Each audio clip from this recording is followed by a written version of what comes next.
Welcome to The Explainer. Today, we're breaking down a major piece of legislation, the 2026 Amendment, designed to aggressively protect the integrity of India's entire examination system. Let's get right into it. Picture this. You've just spent 2 full years grinding for one of the most competitive exams in the country. You're studying day and night. You've sacrificed your sleep, you're missing Diwali, and you're skipping major family functions. Finally, test day comes, and you actually crush it. But then, a week later, you find out the question paper was leaked before you even sat down. The entire exam is canceled. Just like that, months, sometimes years of your hard work become completely meaningless. And sadly, this devastating reality has become way too common for students taking major tests like MEET and other massive recruitment exams. It completely destroys public trust, it bottlenecks government recruitment, and honestly, it threatens the very core of meritocracy.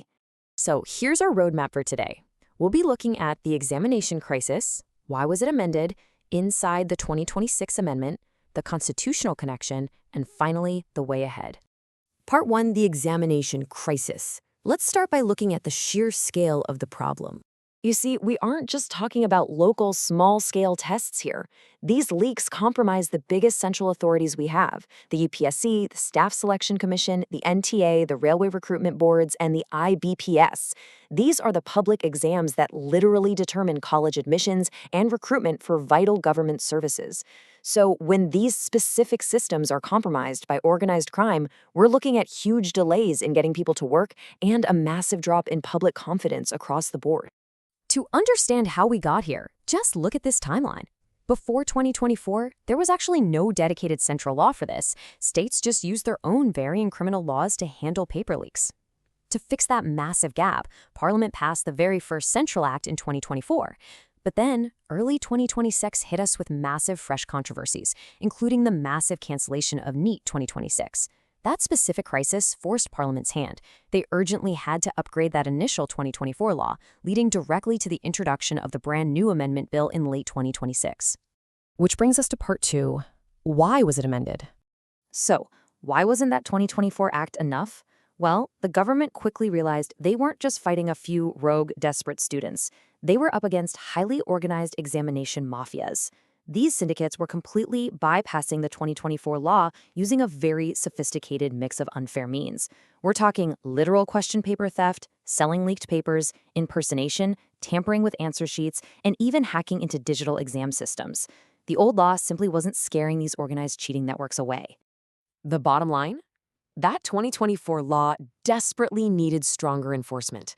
Parliament had to step up to ensure swift investigations, deliver speedy justice, and basically create a much higher deterrence against organized crime. And the main goal here is simple: protect the genuine candidates who actually put in the hard work. Moving on to Section 3, inside the 2026 Amendment. Let's look at how they gave this law some actual teeth. The amendment rolls out a heavily structured 4-step legal acceleration process. First up, fast-tracked investigations to lock down evidence immediately. From there, these cases bypass your ordinary courts and go straight into special fast-track courts. To handle that load, they're appointing special public prosecutors to really drive up those conviction rates. And finally, there's a time-bound disposal of appeals. This ensures that cases don't just languish in litigation for years while national recruitment is completely frozen. Now check out this stark contrast and baseline deterrence. Under the 2024 Act, the penalty was 3 to 5 years. The 2026 Amendment aggressively bumps that up. We're now looking at 5 to 10 years in prison for organized examination fraud. That is a massive jump. But they didn't stop at jail time. To hit these exam mafias where it really hurts, right in their wallets, the maximum financial penalty has been completely supercharged. The 2024 Act capped fines for organized crimes at 10 lakh rupees. The 2026 Amendment, it raises that to a staggering maximum of 50 lakh rupees. Next up, Section 4, the constitutional connection.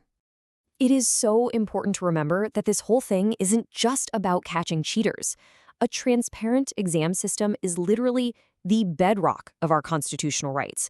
When exams get compromised, Article 14's promise of equality before the law, Article 16's guarantee of equal opportunity in public employment, and Article 21's right to a fair procedure, they all get violated. This amendment is fundamentally about ensuring that social mobility is available to everyone, not just the people who can afford to buy a leaked paper. Finally, Section 5, the way ahead. As we look to the future, experts are actively warning us that the law alone is just words on paper if we don't have the technological muscle to back it up. To truly eliminate this deep-rooted problem, the government has to pair these strict new criminal penalties with aggressive, real-world reforms. We desperately need enhanced cybersecurity, unbreakable encryption protocols for digital exams, far better logistics with real institutional accountability, and foolproof, mandated invigilation on the ground. Which brings us to the ultimate question. Can stricter penalties alone defeat the examination mafia? Or is technology the ultimate invigilator? I'll leave you with that provocative thought to chew on.